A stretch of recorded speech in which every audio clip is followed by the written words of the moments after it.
Mubadala has taken a stake in the world's largest private offshore wind developer, Skybound Renewables, literally skyborn with the wind.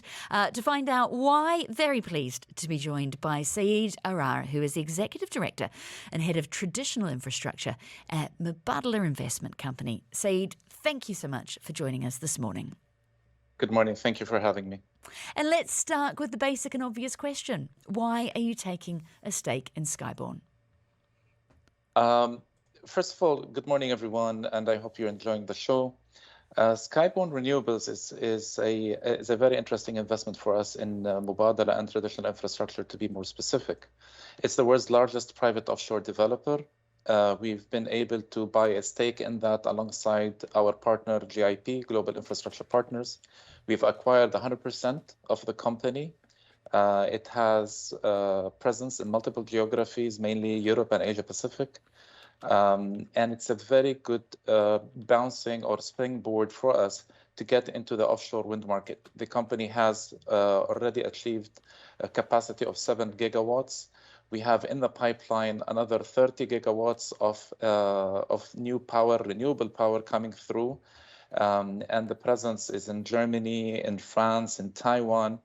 And part of the transaction also gives us a foot in the door in the US market, as the transaction also included an acquisition of a stake in GIP's 50% interest in New York Bight project, which is called Blue Point Wind. That particular transaction also will give us another 1.6 gigawatts of renewable power to be generated by the company and feeding the US markets. Okay, so two different things here. There's the technology and then there's those existing wind projects. Let's start with the latter. Why does Mubadala want to own wind projects in Asia, in Europe and in the US? That's a very good question. Actually, Mubadala wants to own a decent chunk of renewable energy projects and want to be a major player in the energy transition initiatives that are happening across the globe. We are a responsible investor. Our mandate is not only to generate financial returns, but also to make sure that these financial returns are generated in an ESG-friendly environment. 80% of the new power generation capacity in 2021 was in renewables. So there is a lot of deal flow coming through from that perspective. To speak about offshore wind in particular, this is the most or the fastest growing sector of power generation and renewables. The current sector has almost 27 gigawatts installed capacity, and it intends to grow in the next 15 years to 290 gigawatts. So there is a huge potential for multiple investors to play in an energy transition friendly way. This allows people to deploy circa $50 billion in the market in the next going 15 years.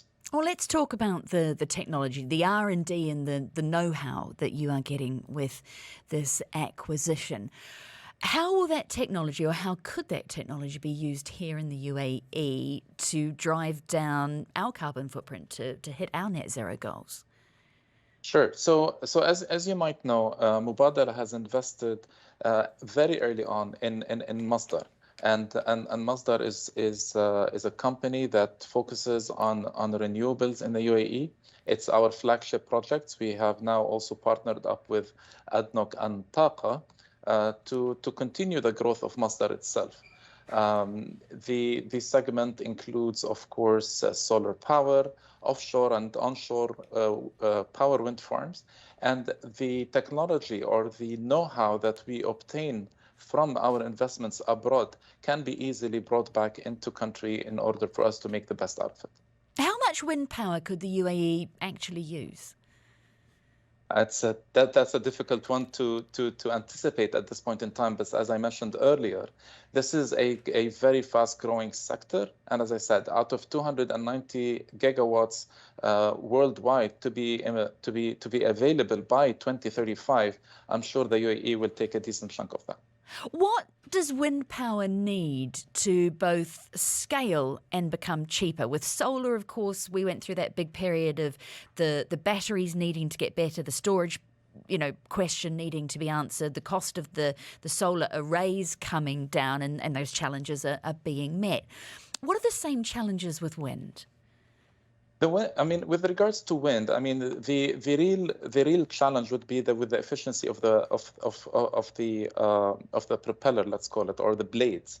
As the blades move and the turbine generates the power, that is where most of the technology will go through. Now, as it mentions in the name, it's wind. So technically, your first thing is that you need wind to be able to move the blades, to be able to generate the power through the turbines.